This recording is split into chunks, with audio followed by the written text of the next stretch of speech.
Hare Krishna. Sarvatma Prabhu, can you hear me?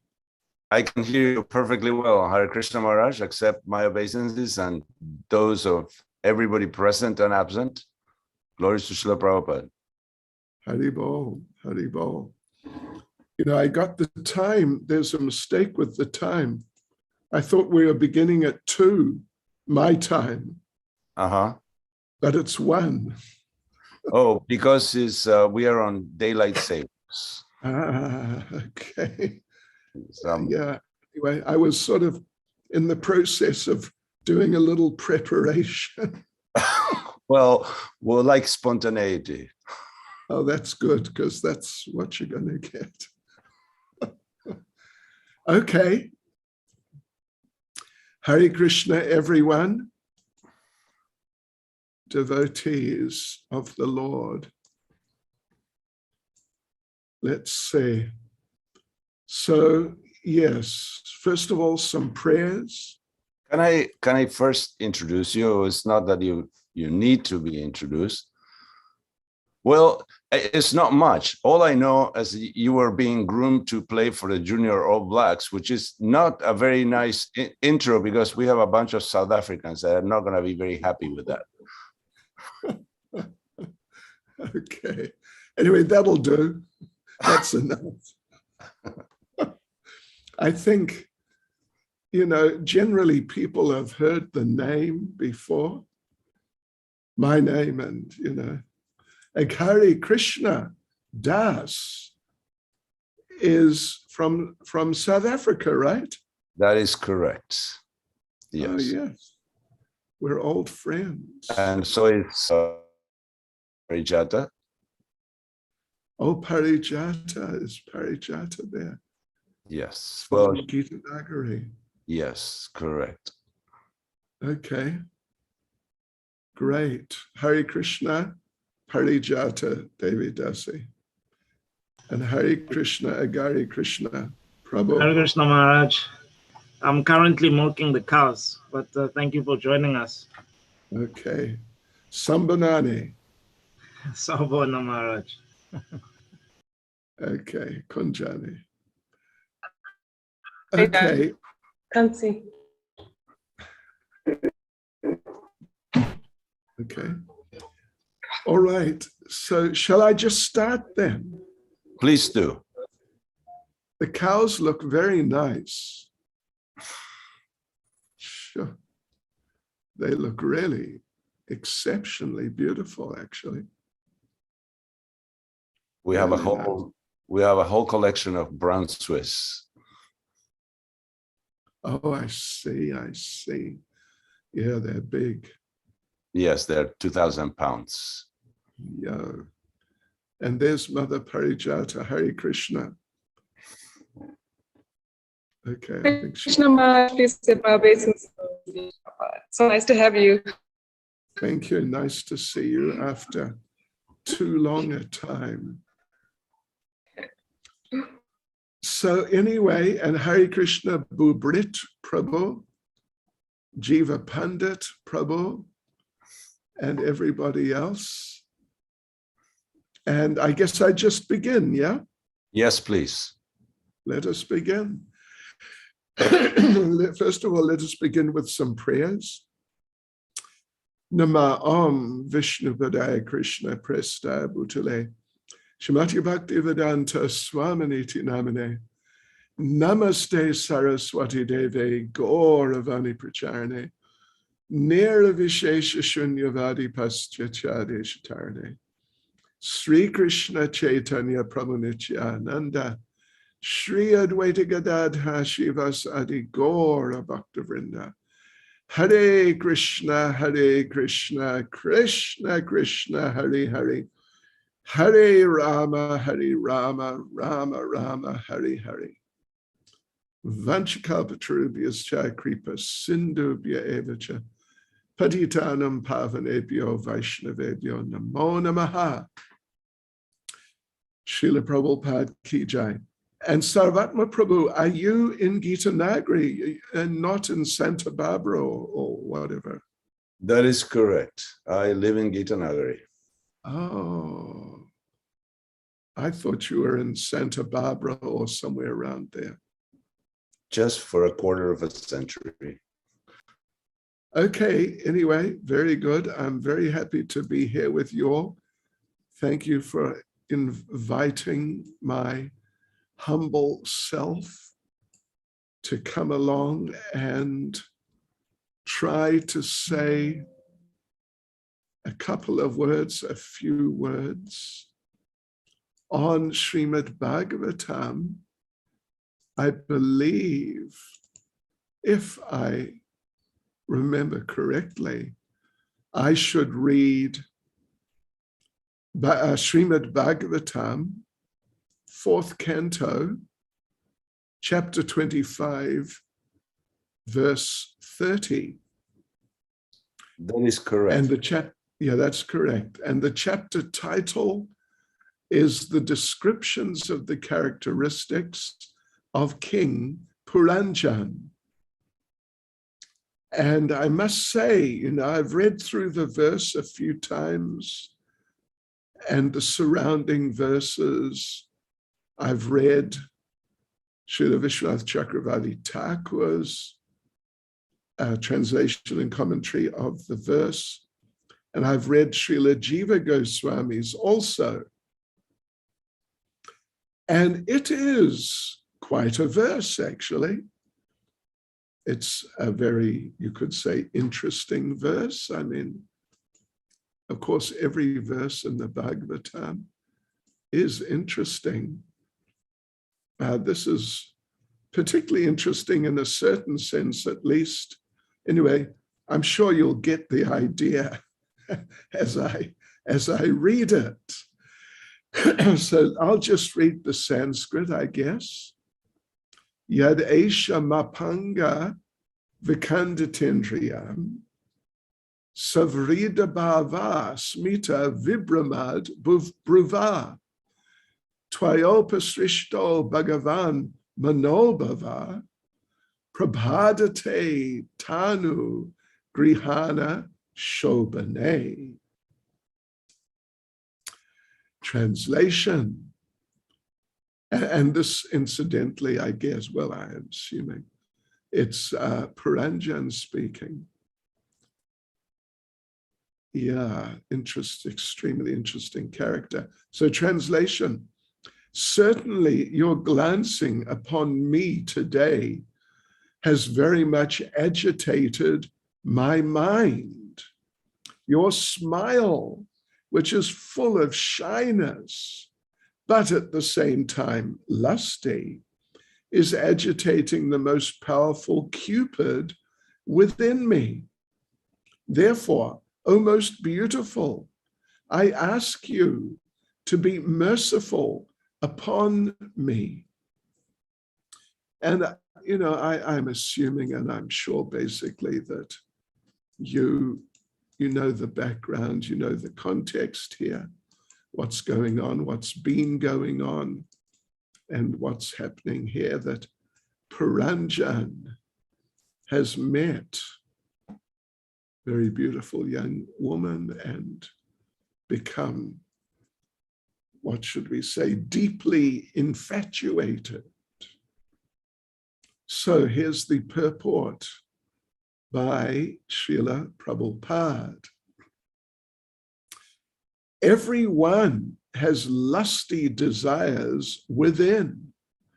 And as soon as one is agitated by the movement of a beautiful woman's eyebrows, the Cupid within immediately throws his arrow at the heart. Thus, one is quickly conquered by the eyebrows of a beautiful woman. When one is agitated by lusty desires, his senses are attracted by all kinds of vishaya, which indicates enjoyable things like sound, touch, form, smell, and taste. These attractive sense objects oblige one to come under the control of a woman. In this way, the conditional life of a living entity begins. Conditional life means being under the control of a woman. And certainly the living entity is always at the mercy of a woman or a man. Thus, living entities live in bondage to one another, and thus they continue this conditional material life illusioned by Maya. Well, there you go, devotees. That is pretty much to the point, isn't it? You could say. Not Prabhupada and Shukadev Goswami, not mincing their words. No sort of, anyway, you get the idea. No messing around. It's just, wow, straight to the point. And what now? What happened? The temple has gone. Means Mother Parijata has gone. I hope she's not offended by, the idea presented in the purport of, of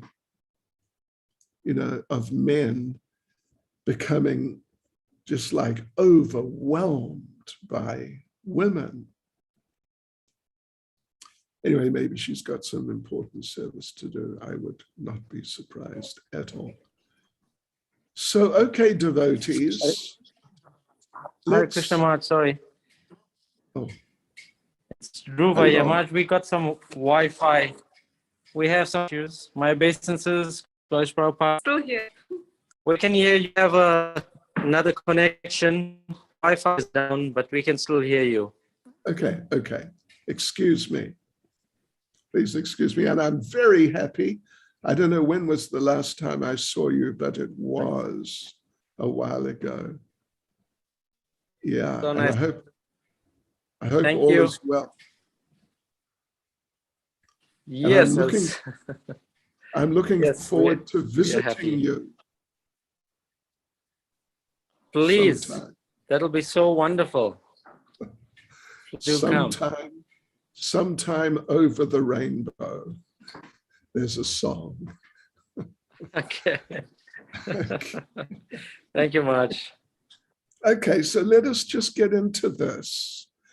I mean, I said a couple of words there just in a sort of light-hearted spirit, you might say. But in principle, of course, the point is really of critical importance, just super important. And it's interesting that what happened, Prabhupada begins the purport. As soon as one is agitated by the movement of a beautiful woman's eyebrows, the Cupid within immediately throws his arrow at the heart. Now, oftentimes in verses and purports which are, you could say, of this nature, pointing out the, different points which may be there in terms of relationships between the opposite sexes and how, how sometimes those relationships just, things get off track and the people go off track. But oftentimes when we are reading these types of verses, and there's a number, there's quite a number throughout Srimad Bhagavatam here and there, then what we do what I do at least, is, and Prabhupada does also to some degree at least, is that whereas in this verse and in this purport, it's talking about a man, it's Puranjan, who's the sort of central figure in the whole, this narration, how he's being overwhelmed by the association of a beautiful lady, that sometimes, or oftentimes, at least I, and Prabhupada does sometimes too, try to also turn the coin over the other way, you could say, that the same type of thing happens to ladies when, if somehow or other they get into the association of some particularly attractive man. In other words, the door swings both ways, you could say. And yeah, it's not just that women are a problem, but men are problems too. I mean, in the same type of way.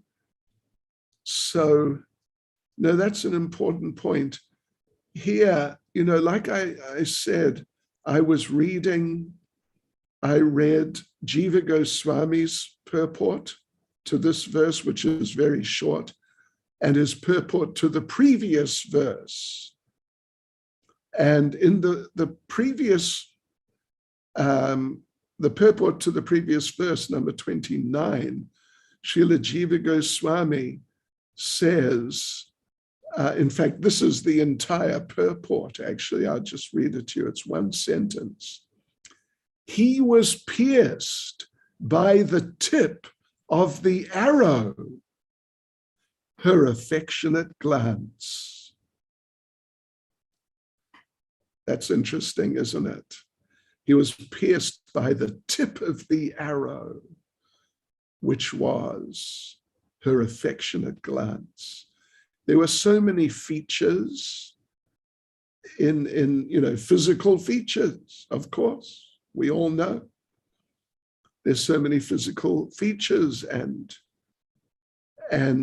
in so many cases, all of them, so many of them, they make a real impact on the member of the opposite sex.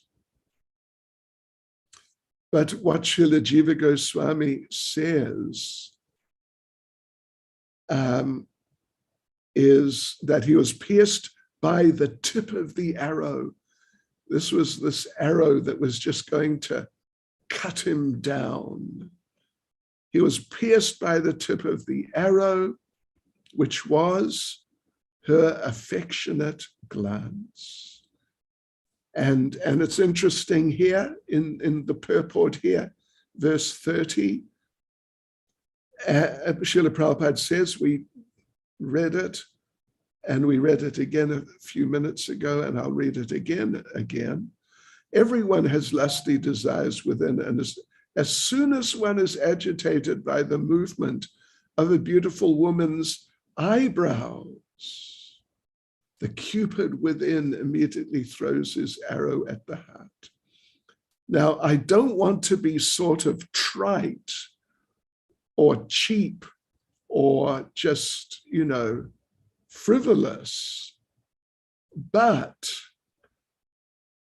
here it's said that Puranjan was really, he says himself, your glancing upon me today has very much agitated my mind.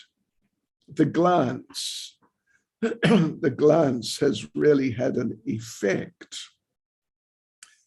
And as Prabhupada puts it, the movement of a beautiful woman's eyebrows.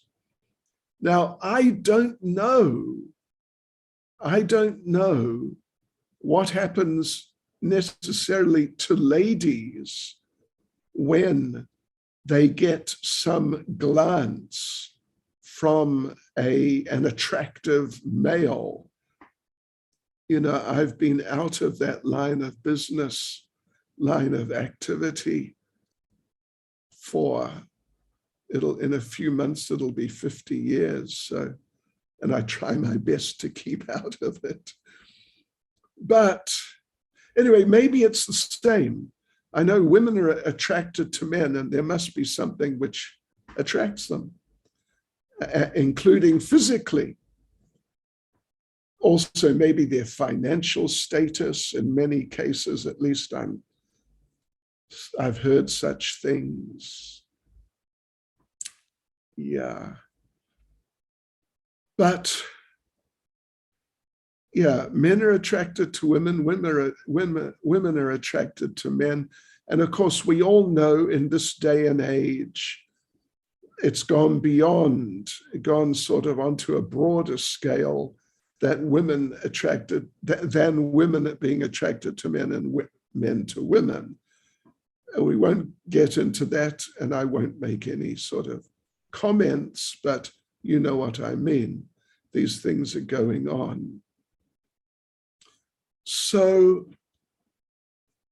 Prabhupada in the purport, he makes the interesting and important point that when a person, let us just say a person, not just a man, but when a person becomes agitated by lusty desires, Srila Prabhupada means for the opposite sex, or shall we say sexual type desires, then the person's senses are attracted by, Prabhupada says, all kinds of Vishaya. Vishaya, of course, literally means sense gratification. And Prabhupada elaborates that this means enjoyable things. It includes enjoyable things like sound, touch, form, smell, and taste. In other words, the propensities of the conditioned soul to become attracted to different, you could say, different sources of material enjoyment. Those propensities become stimulated. It's not just a simple package. There's a member of the opposite sex and someone gets attracted, and that's it. It's just attraction. It's just the opposite sex, and it's just that sort of thing is happening. No. It's when this very fundamental attraction on the basis of sex desire, when that very, very foundational material attraction is stimulated, then these other attractions, you could say, sort of kick in. Yeah. This type of, material attractions of particular types are usually not just isolated in and of themselves, but the whole sphere of material enjoyment becomes stimulated. When one particular type of enjoyment, that propensity gets stimulated, and most particularly, of course, attraction to the opposite sex or sexual type of attraction. So in other words, the whole field of material existence opens up with all the different possibilities for so-called material enjoyment. This all opens up, particularly, but not only, but particularly when there is some strong sexual attraction, which is the case here. It's very strong. King Puranjan is just losing it. He has just lost it, actually, in this way. He's just lost it. And whatever sobriety he may have had, whatever sort of mature ability to reflect and consider and evaluate and then make decisions, it's all been thrown to the wind on the basis of this type of attraction. And of course, we know in Bhagavad Gita, Lord Krishna talks about the classic type of situation in material life. Let us just have a look at those two verses. It's chapter 2, verses 62 and 63. I mean, this is all very foundational knowledge. I'm sure you're all very familiar with these verses because they're really very, very foundational. 262 Bhagavad Gita. Jayato vishayan pumsa sangasteshu pajayate sangat sanjayate kama kamat krodo bijayate. Translation: while contemplating the objects of the senses, a person develops attachment for them. And from such attachment, lust develops. And from lust, anger arises. And 63, krodhad bhavati samoha, samohat smriti vibrama, smriti brahmshad buddhinasho, buddhinashat pranashyati. From anger, complete delusion arises. And from delusion, bewilderment of memory. When memory is bewildered, intelligence is lost. And when intelligence is lost, one falls down again into the material pool.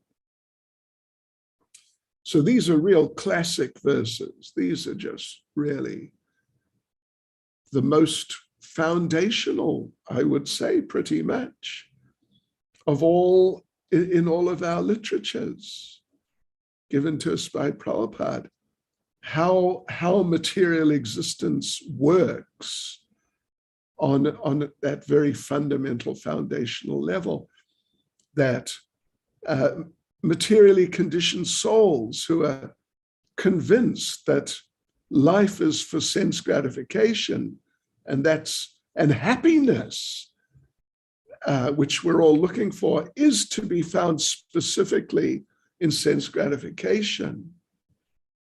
So first of all, they're looking around, they're exposed to all these different attractive things as they move about in day-to-day life, particularly in the cities. And they're looking and considering, oh, that looks nice. Oh, that looks nice too. They're contemplating the objects of the senses in terms of how nice they look and what potential they have for giving me the type of pleasure which I think is just the essence of it all, the essence of happiness and pleasure, sense gratification.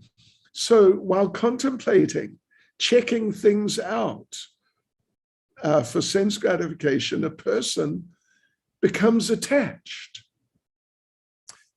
And this basically means that a person, you could say, makes a decision or enters into some process of decision, the decision being, what am I going to get? What enjoyable thing am I going to get to enjoy? So in this way, real attachment arises. It's that process of decision. I will enjoy this, or should I enjoy that? So attachment is there, but then the decision comes, and from such attachment, lust develops. And essentially what this is indicating is that pretty much that then the person does it, then they get involved in it. They get involved with whatever they became attached to, whatever they decided was going to give them enjoyment. So they get involved with that and actually try to enjoy that. And when they do, their senses contact the particular object or objects, sense objects for enjoyment, then what happens? Well, if you ask the materialists, what happens is that from such attachment, lust develops, and from lust, what comes, devotees? Happiness. Happiness arises. What do you think of that? That's what they think. That's what they think. I mean, that's definitely what they think, because that's material life. That's life as they know it. At least, 90%, if not 100. So, yeah, they think that through this process of contemplation, becoming attached, and then getting involved and actually getting into the activity of enjoyment itself, that then happiness arises. But Lord Krishna says here, as we know very well, from lust, anger arises. And for devotees, this is a very important point to really grasp and accept and sort of inculcate within oneself, absorb within one's psyche, is that actually, when we get involved in just material sense gratification, then it's not that happiness is the natural consequence. There's some stimulation and some enjoyment, but it's not great. And oftentimes, disappointment, frustration, and anger arises because you see that I was hoping to enjoy like this and like that, but it wasn't so good. And then people become frustrated. I really tried to enjoy. I really got into it. But, from my youth, my early youth, actually, there was a famous song, I believe it's still making the rounds. I can't get no satisfaction.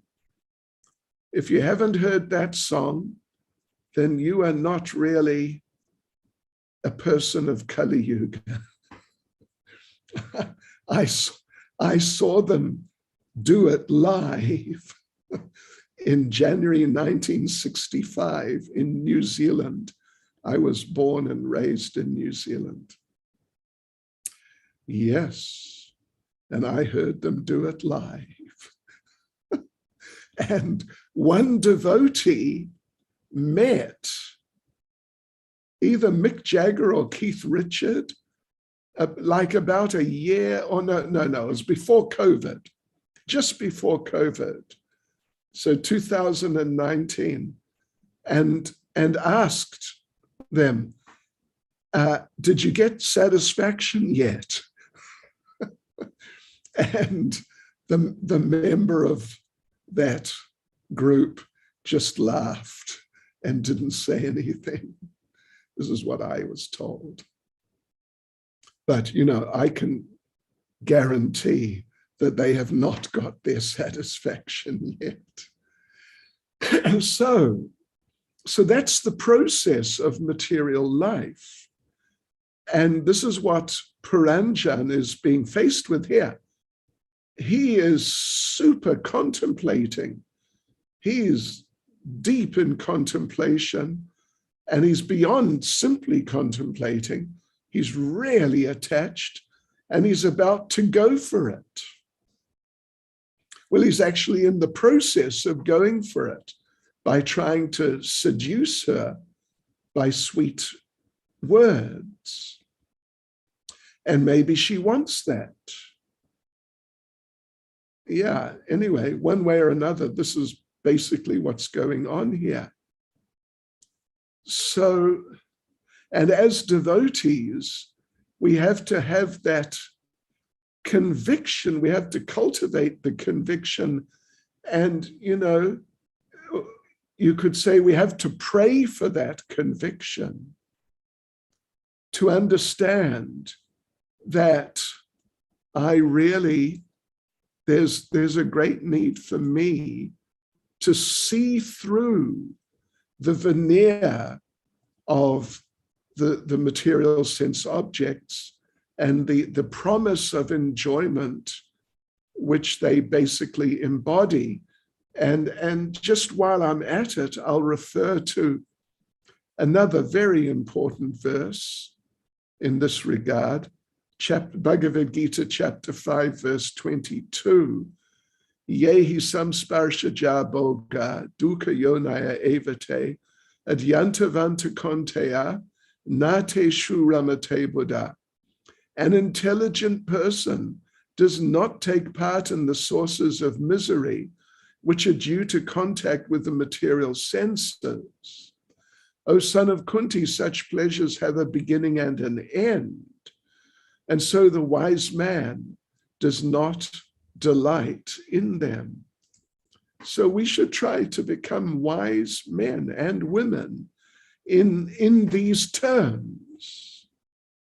I mean, that's not just the end of it, but it's certainly an important component in the lessons we have to learn and the lessons we have to just internalize and just become deeply convinced about in order to progress as strongly as possible.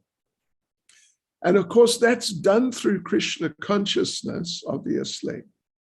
It's not just done by becoming austere and, you know, in and of itself, just austerity, just self-denial. I will not do this, I will not do that. It can only really come in meaningful ways by deepening our Krishna consciousness, becoming more absorbed in service, appreciating Krishna more. Krishna the person. Yeah.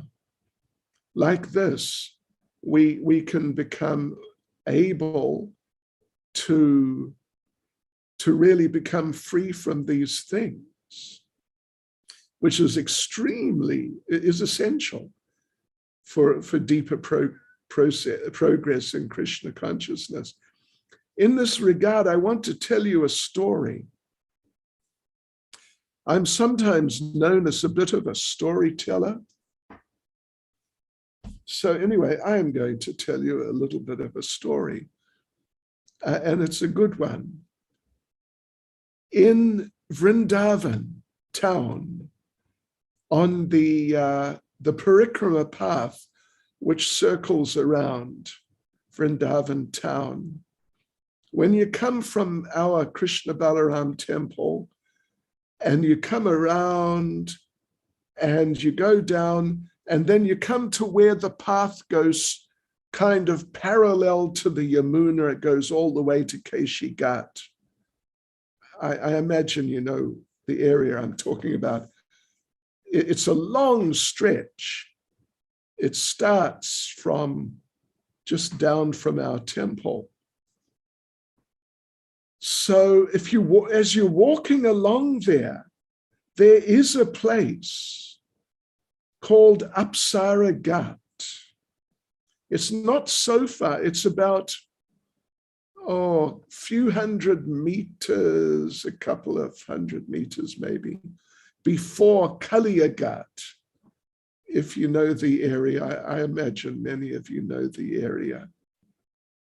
So on the right, you're walking along, the town is on your right, and Kaliya Ghat's coming up on your right. So just before that, a little couple of 100 meters, whatever before, is a place which used to be called Apsara Ghat.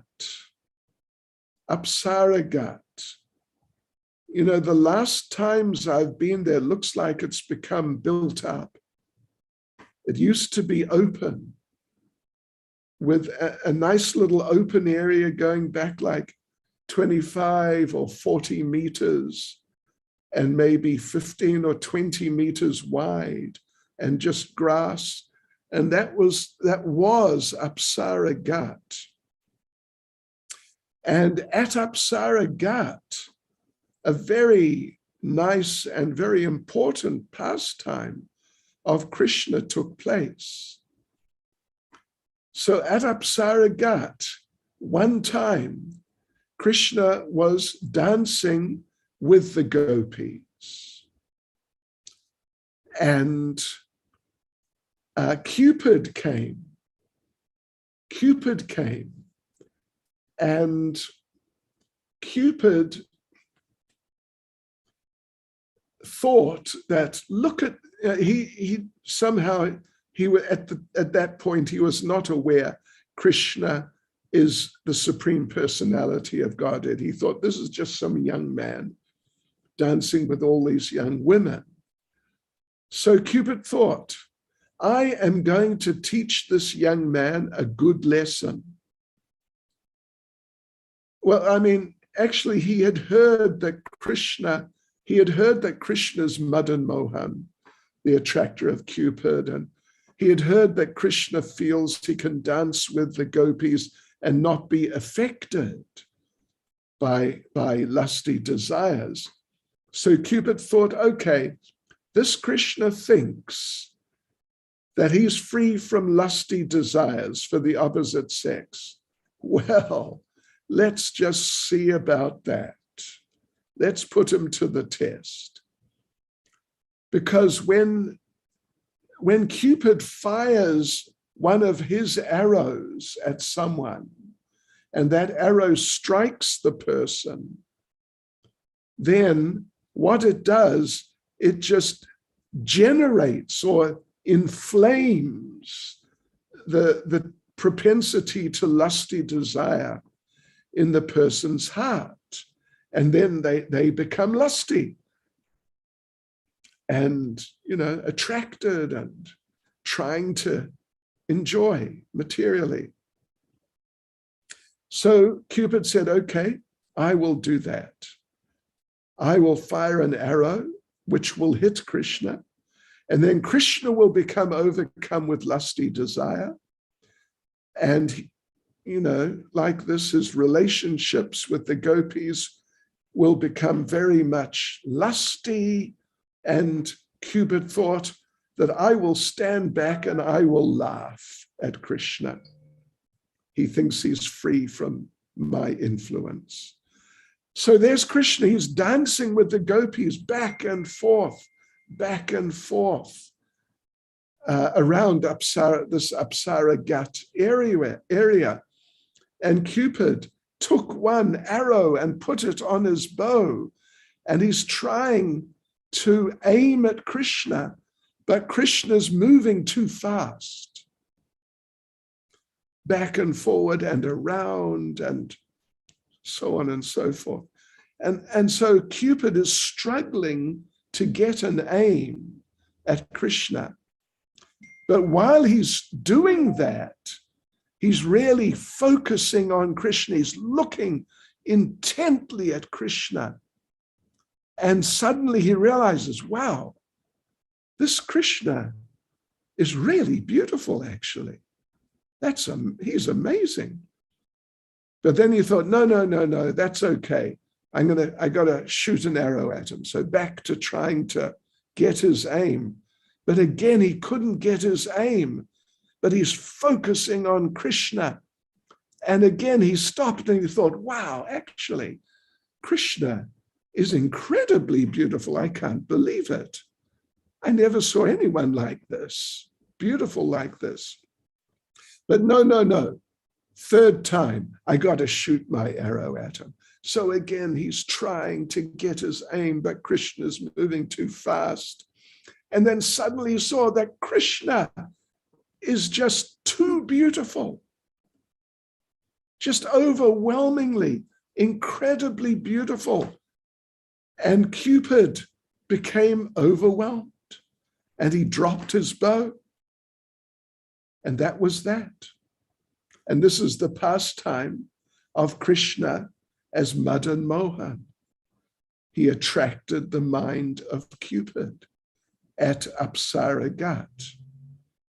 I mean, I'm sure he attracted his mind many times in many places, but that's a classic pastime from Vrindavan. Krishna as Madan Mohan. So the thing is, for us, if we really become attracted to Krishna and we are really Krishna conscious, means we're chanting Hare Krishna regularly, we're thinking of Krishna all the time, we're serving Krishna, and we're just dedicated like that constantly. That means Krishna is with us because he's present in his holy names, of course. He's present in remembrance of him. He's present in service to him. So if we keep in the company of Krishna like that, then when Cupid comes and as, where are we? As Srila Prabhupada says here, where am I? Here I am. Prabhupada says, everyone has lusty desires within.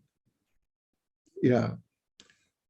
At least all the conditioned souls do, and that means us too. So if we keep in the company of Krishna, then when Cupid comes to fire his arrow at us and stimulate our lusty desires for sexual pleasure and for hearing nice things and tasting nice things and all these things, material enjoyments.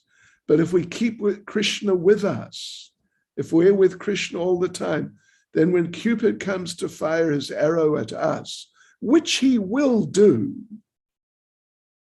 don't worry. You don't need to worry about that. He definitely will. But if Krishna's with us, then Cupid will see Krishna and he'll faint. And he will not be able to fire his arrow at us. Yeah, that's what it's all about. That's what it's all about. And I noted, one thing I noted in the purport of Srila Vishwanath Chakravarti Thakur to this verse is that, let me just look it up quickly. I've got it here somewhere. Here it is. 30. Yeah. So he says that Puranjan is more or less, you could say, he is praying to this woman. It's something like that. He's praying to her that, please be merciful to me. Please be merciful to me. Vishwanath Chakravarti Thakur says that actually he should pray, please give me knowledge, vidya. Because vidya, I don't know if you're aware of this, devotees.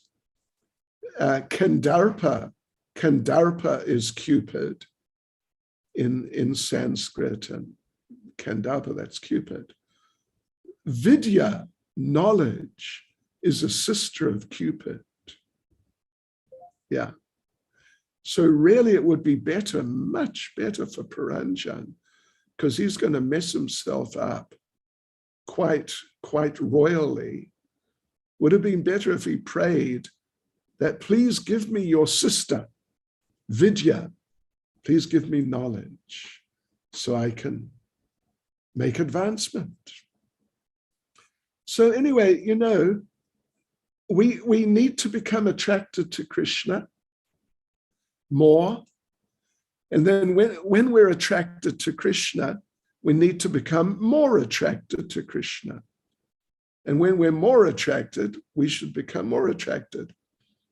And the good news is that Krishna is actually all attractive. So it is possible. It is possible to become attracted to Krishna like that. So that the beauty of Krishna, which includes his appearance, but it also includes his mercy and how he helps his devotees, which is part of his mercy, the amazing nature of his pastimes, how he teaches us in different ways. If we become, I mean, Krishna is attractive in all these ways. Our problem is that we are sometimes, however often, depends on the individual, but we are sometimes prone to be insensitive to the attractiveness of Krishna. Yeah. And therefore we don't become attracted, but we remain attracted to material things, or at least to some degree, in a mixed condition, you could say. But it's definitely possible to become so attracted to Krishna that these material attractions, they become just like a joke, just pathetic. Just like, you know, I'm sure you know Yamunacharya. He offers his famous prayers, very famous prayers. And in one of them, he's remembering how he was a king or a prince or a king in his youth. And he enjoyed, he had the choice of all the beautiful young ladies. And he thought he was just having just a fantastic time. But in that famous prayer, I'm sure you're all familiar with it, he says that when I remember those things that I used to do, and how I used to think that this is just the real happiness, real pleasure. But now when I remember those things and I compare them to the joy of Krishna consciousness and the beauty of Krishna, my lips curl in distaste. And I spit at the thought, when, oh, when will that day come? This is a worthwhile prayer to offer. But let me conclude, I'm meant to conclude now. Let me conclude by just referring to, I'll just refer to a famous story in the life of Ramanujacharya. It was his, I think, appearance day, was it? Just a matter of a week or two ago or something along those lines. So one time Ramanujacharya at Sri Rangam,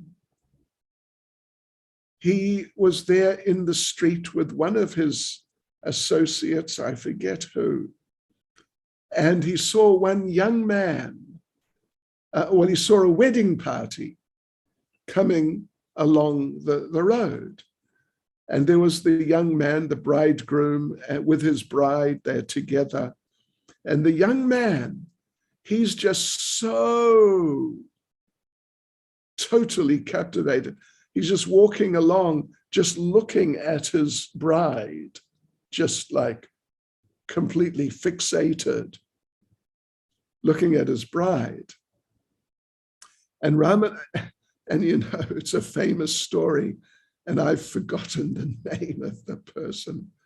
I can't remember who it is, but it's a really famous story. Ramanuja just walked up to him in the middle of the wedding procession and said, listen, you're looking at this girl, you think he's so beautiful. Why don't you come with me and I'll show you someone who really is beautiful, much more beautiful.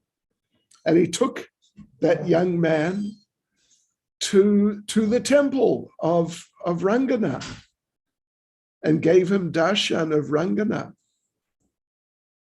And when that young man had darshan of Ranganath, that was it. He didn't marry the girl. The whole wedding was just, you know, abandoned.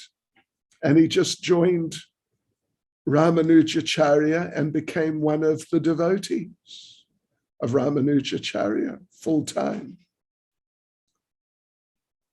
Anyone remember the name of that person? It wasn't Kuresha, I think.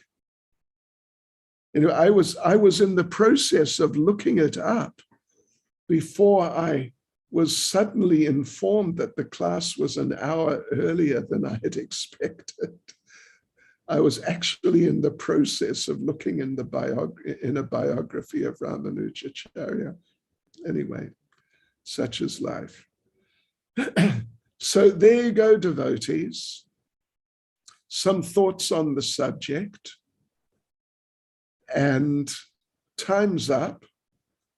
So I don't know, Sarvatma Prabhu, what to do. Just call it a day, or is there time for a comment or a question? Yes, there is time for comments and questions if the devotees would like to ask something. I have something in mind, but I will give room to others to ask first if they wish. Or I don't see any virtual. So go ahead, devotees. You can put it in the chat, or you can put your hand up. I mean, you know, within Zoom or whatever way, if you'd like to say, ask a question, make a comment, whatever. Let me just ask you. In the verse that you read from a Bhagavad Gita, Dhyayato Vishayam Pumsa, the word Dhyayato means to meditate.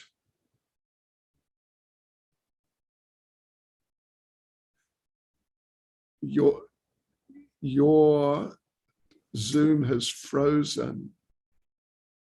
Or think about, or think and at length, meditate. Yes, that's so right. This is contemplate. So it seems like only by spending a considerable amount of time contemplating the sense objects is that one will become attached. So just a glimpse, a look, a furtive look here and there doesn't seem so harmful. Is that how you understand it? Oh, are you suggesting that that's fine? For the purpose of this discussion, I am. All right.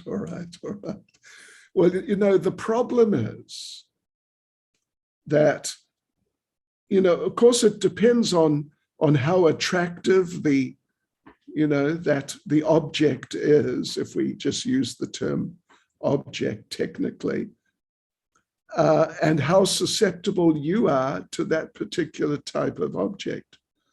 In some cases, yeah, just a glance is enough. In some cases, it really takes a while for it to sink in that, hey, I could enjoy this, couldn't I? But, you know, I think the fundamental situation, or you could say problem, or just situation, is that we, or the conditioned souls, we are completely absorbed in a program of contemplation. And therefore, it doesn't take long at all. It's not like we are not contemplating, we're in a better state of consciousness than that.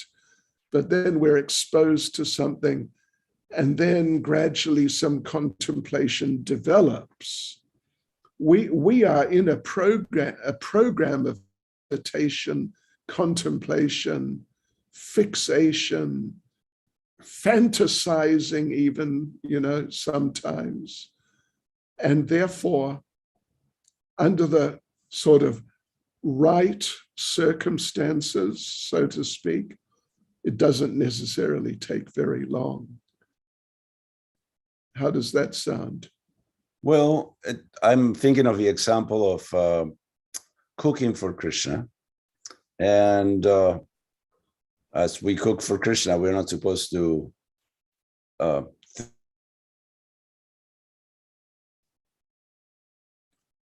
think you're frozen again. Yeah, we're not meant to meditate or whatever, contemplate. Right. However, something as simple as pizza is really hard to make pizza for Krishna. That has a trigger-like effect on everybody. That, yes, I'm going to make pizza for Krishna, but it's just the gap there that we cannot somehow or other get out of that mentality of enjoyment. So how do you cross that gap? Yeah, the thing is, there are deep-seated propensities, and there are some propensities which are not so deep-seated. Like, for some of us, a certain type of music will just go click. But other types of music, we're not really so interested in. So it depends.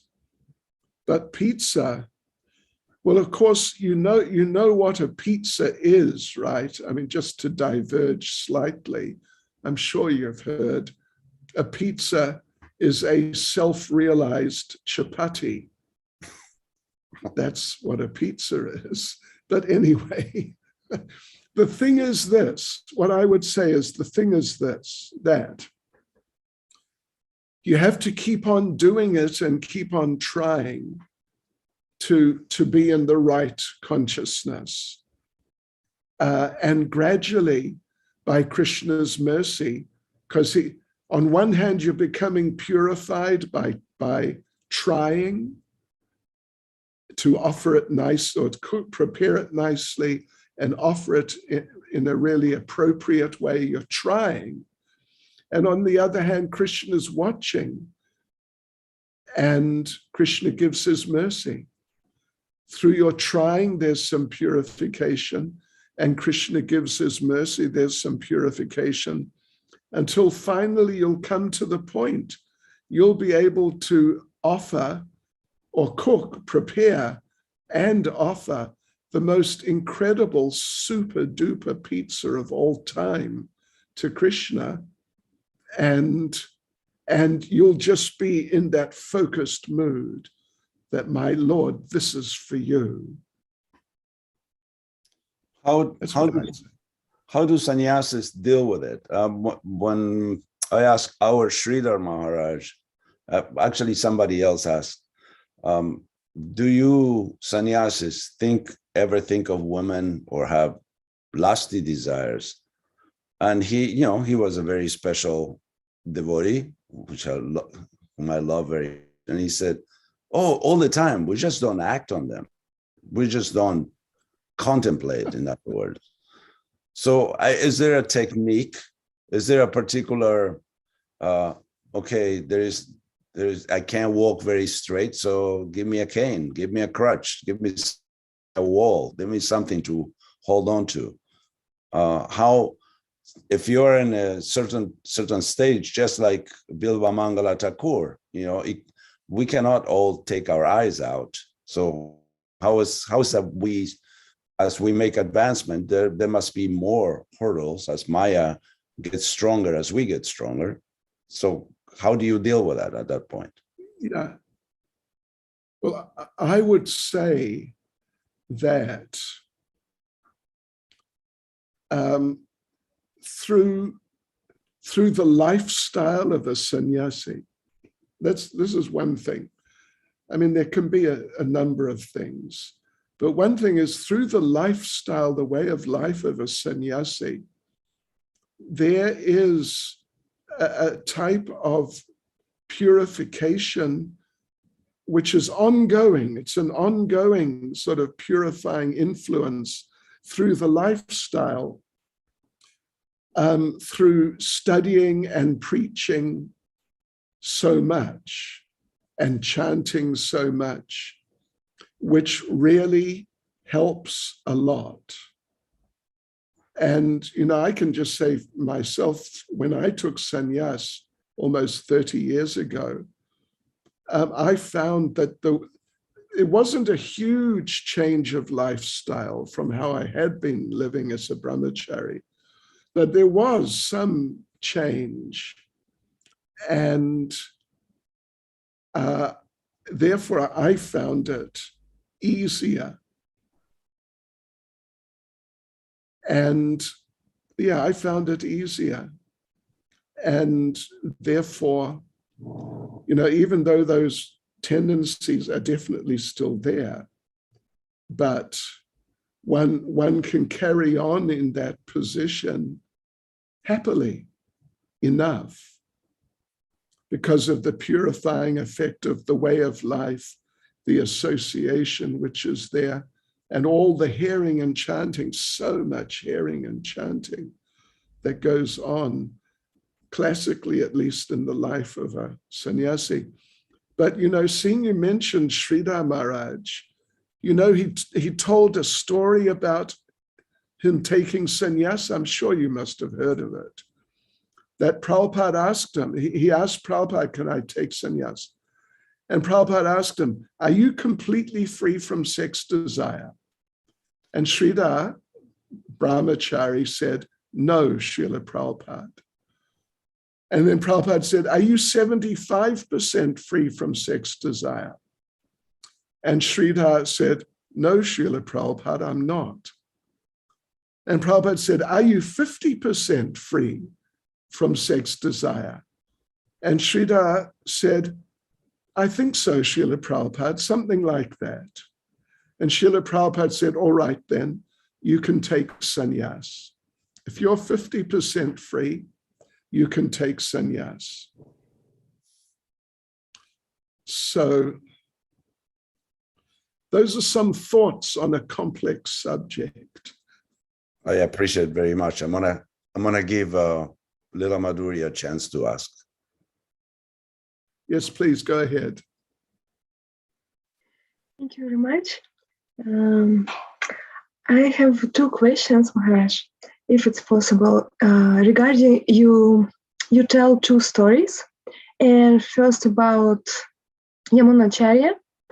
He is very sublime Vaishnava, and I always had a question and still have the question. Why being so sublime, he was still able to remember his past? Why he was not so absorbed in Krishna and Krishna consciousness that he could not even remember? And the second similar question. Wait, let's just start with the first one. Okay, just a moment. Yeah, okay. You know, Srila Prabhupada makes the point that when a person becomes fully Krishna conscious and actually goes back to Goloka Vrindavan, then they become free from ignorance and they can remember everything. They can remember so many lifetimes.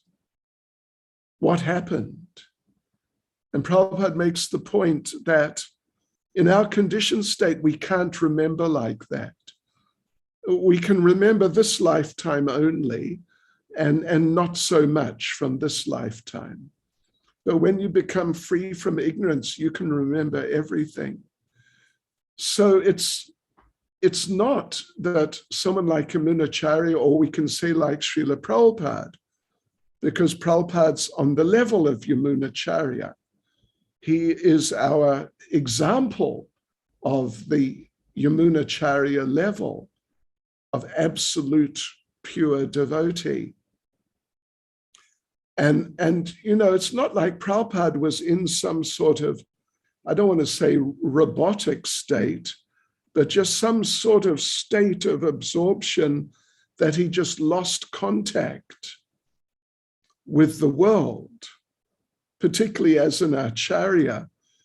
Someone like Gorkishore Das Babaji Maharaj, Vamsi Das Babaji Maharaj, these are two examples of devotees who were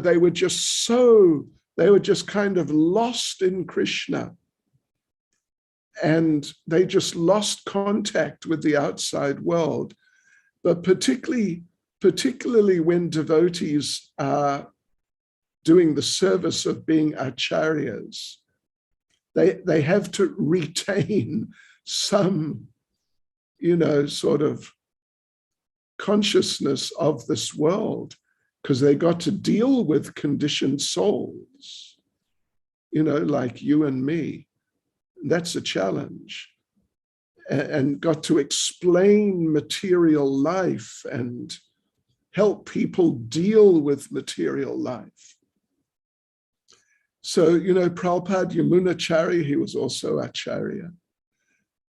And therefore, sort of, in a certain sense, remaining on the second class platform, not exactly, but externally acting in that way. But otherwise, yeah, I read, it's in a letter of Prabhupada's, where Prabhupada explains that in the completely purified state, the devotee, if he or she wants, can just remember anything. There's no ignorance. How does that sound?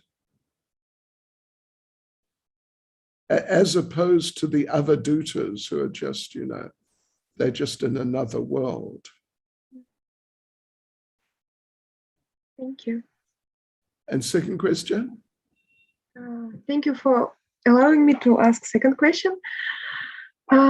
Regarding this young boy who was attracted by the deity, what was his qualification and what is lacking in me?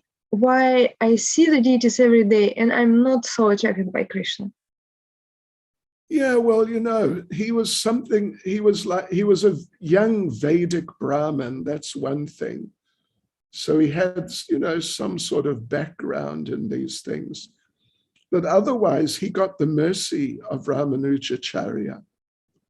He got the mercy of the powerful Acharya, who just decided, I am going to get this young man, and I'm just going to give him the mercy. Yeah, that's what happened. And you can read about it if you've got access to a biography of Ramanujacharya. It's a famous story. It's in the biographies. Yeah, so, the difference for you or me is we need to pray. We need to pray harder, I think, to get more mercy. Yeah, and try harder. That's what we have to do. I mean, what else can we do? There's not a lot more that we're able to do. Yeah. Can I interrupt you, Jiva, before you ask the question? Thank you. To the first question, if ignorance is not present and you can remember everything, wouldn't that be harmful? Not to someone who's on that level. Rather, it's the opposite, because the person is aware what happened in so many lifetimes, and I'm not going to go back to that. So there is not so much detail as the notion that that is a no-no. I'm not going there. It's just a no. I'm not going to go back there again. Thank you. Yeah. Jiva Pandit Prabhu. Hare Krishna Maharaj, please accept my humble obeisances. All glories to Srila Prabhupada. Thank you so much for a wonderful class. I had a question about a point you made earlier. You said that we are prone to be insensitive to Krishna's attractiveness. So I was wondering if you could elaborate a little bit about how we can increase our sensitivity to that. Yeah, well, we are sort of, if you're familiar with the term, I think you would be, jaded by our exposure to material existence. I mean, what we've been through, sure, enjoy in this way, enjoy in that way, and enjoy in another way, and therefore it takes quite a bit to stimulate us. I mean, that's one thing. But the bottom line is we are habituated to material existence. And we have you could actually say, a spontaneous attraction to material existence. It's more or less a spontaneous attraction that's so deeply ingrained. And we're so used to it, and we've accepted it as being foundational in our lives for many lifetimes. And Krishna is kind of more subtle than like what Puranjan's going through. He just comes across this incredibly beautiful woman who's just totally out of this world by those standards. Yeah, and it just catches his deep-rooted tendency to be attracted. So Krishna, it's interesting. Srila Jiva Goswami, in the beginning of one of his books, Sankalpa Kalpadruma of Jiva Goswami, Sankalpa Kalpadruma, he raises the question, sort of slightly indirectly, but he raises the question, why should we surrender to Krishna? What is it about Krishna that we should surrender to him? And he presents a verse from the Bhagavatam which lists out a number of qualities of Krishna. They're very nice qualities. And he says that of all those qualities, the main quality of Krishna in regard to the devotees is that he's so merciful to his devotees. So when I first read that, which was quite a while ago, was 30 years, more than 30 years ago, it really struck me. Jiva Goswami is saying that the main quality of Krishna for us as aspiring devotees or conditioned souls is his mercy to his devotees. And so we need to, we need to focus on Krishna, the person. We need to study Krishna, the person. It means we need to study his personality, which means we have to study his pastimes, because in his pastimes, he exhibits his qualities. And in this regard, we should study his pastimes in which he exhibits his mercy.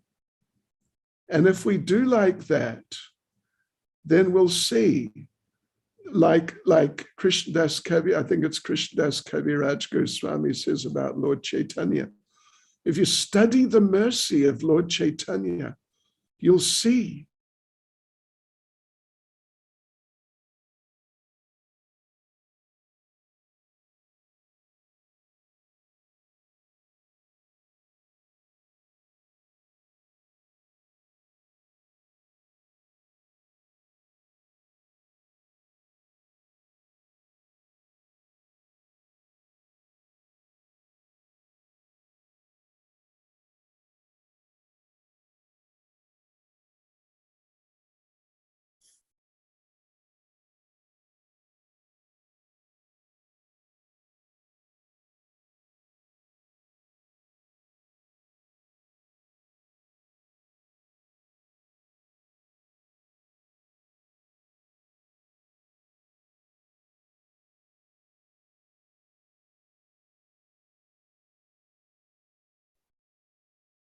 I guess there is a bad connection, so let's hope that Maharaj can log back in.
Maybe Bubrit Prabhu can play the piano while we wait.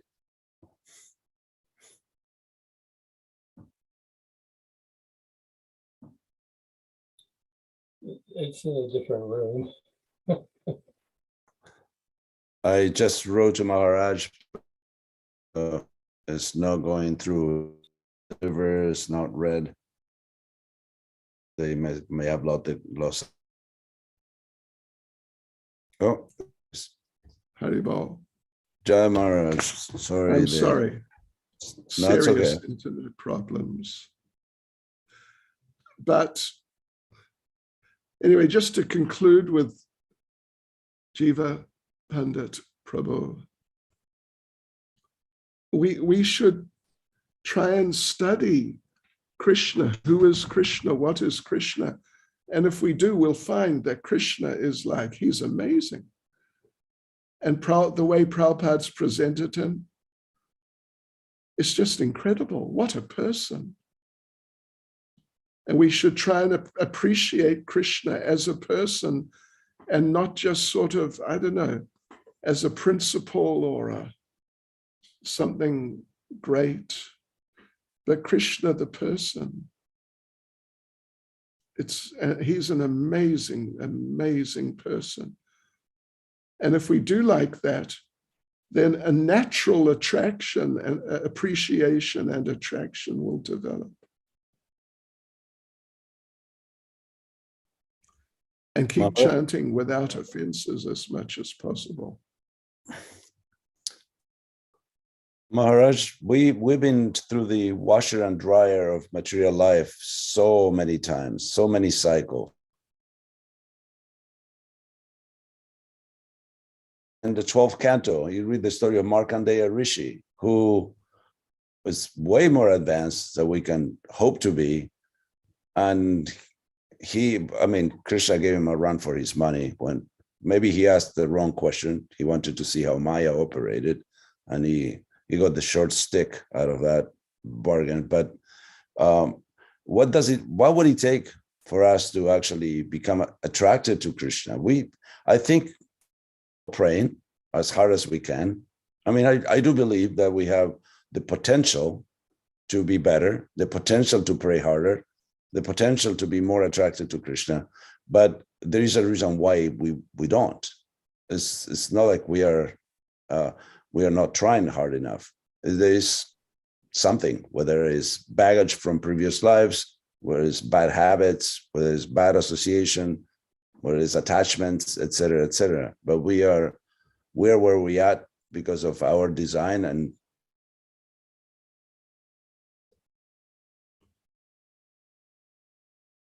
right. Well, Krishna. You okay there? I am. You know, I missed a bit towards the end. Well, we was belaboring on the same point. But do we all have to go through the ocean of devastation like Markandeya Rishi did? You know, in the Bhagavatam, there are a number of stories. This one about Puranjan is one. And they're all, like you could say, of the type of story, they are the best. You know, the power of chanting, the story is Ajamil, is just about the best you could get. How Krishna protects his devotees, it's Prahlad Maharaj, and so on. How we should be aware of offenses, avoid offenses. Devasa Muni with Ambarish Maharaj. And Markandeya, it's a classic. It's not just a story, you know, just to illustrate, just dream up or remember a story. Oh yeah, there's a story. But this is like the best story about this whole idea. Yeah. So, you know, or you know, Bharat Maharaj, watch out, or careful. You know, it's just the best story of its type. There are many stories of that type, but it's just the best one. So, you know, Markandeya, yeah, he was a great sage, but somehow or other, this strange idea got his attention. Hey, what about this? You know, yeah, I want to get into this. And the Lord, at the end, the Lord told him, listen, don't desire like that again. So, or anyway, I mean, there's a number of examples in these stories. They're just amazing stories. But for us, you know, I think there's an underlying thing. First thing is we have to try our best. And, you know, Vishwanath Chakravarti Thakur says in Madhurya Kadambini that even a devotee on the level of Nishta, sometimes he'll find his mind just sort of gets carried away and he'll have to pull it back. And, you know, he makes the point that while anathas are still really substantially present, you can't really achieve nishta, what to speak of ruchi. So, you know, we have to try our best because that's the best we can do. You know, we're not supermen or superwomen. But then the balance, we have to pray for mercy. The balance, we have to pray for mercy. And because that mercy factor is such an important factor in the life of a devotee. Like in the Damodar Leela, you know, the two fingers, right? You know, the two fingers and the rope, everybody does. Well, you know, one finger, this one, represents the effort of the devotee. And this finger, which is the bigger one, represents the mercy of the Lord. And you can see, at least with my fingers, which is the bigger one. The bigger one is the mercy of the Lord finger. So our effort absolutely has to be there. But ultimately, the mercy of the Lord is a more important factor. And we can't just be self-made devotees. And we really have to we have to cultivate prayer and try and appreciate the value of prayer and the value of mercy. And I think that's part of why the Lord keeps us in a sort of somewhat struggling condition, at least from time to time, or, you know, a lot of the time, or however much of the time. Because we're so prone to become independently minded and, you know, I can do it my way. It's so deeply ingrained. And we just got to get this idea that I need the mercy. And actually, Vishwanath Chakravarti Thakur in Madhurya Kadamini, he says that is why, at least it's one thing he says, this is one reason why Krishna gives difficulty to devotees who are beyond the stage of anartha nivritti, to intensify, to help them, to intensify their desire, even though they're beyond, you know, like real nonsense, but to keep them on their toes and keep them grateful and appreciative. He puts pressure on them through sending challenges. And, you know, devotees, I actually have to go now. I'm sorry. No, we are very grateful that you spent such a length of time with us and in a very inspirational way. So as we won't fail you, we will let you go. First, I would like to thank you in my name and the name of all the devotees, but I will encourage the devotees to unmute themselves and express that to you personally. Thank you, Maharaj. Hare Krishna, Maharaj. Thank you so much. Thank you, Maharaj. Thank you so much, Maharaj. Appreciate it. Thank you. Thank you. Giyabonga. If you're from South Africa, you'll understand that. Siyabonga, Maharaj. Okay. Asambene. Hare Krishna. Thank you, Maharaj. Hare Krishna. Srila Prabhupada. Hare Krishna. Jai.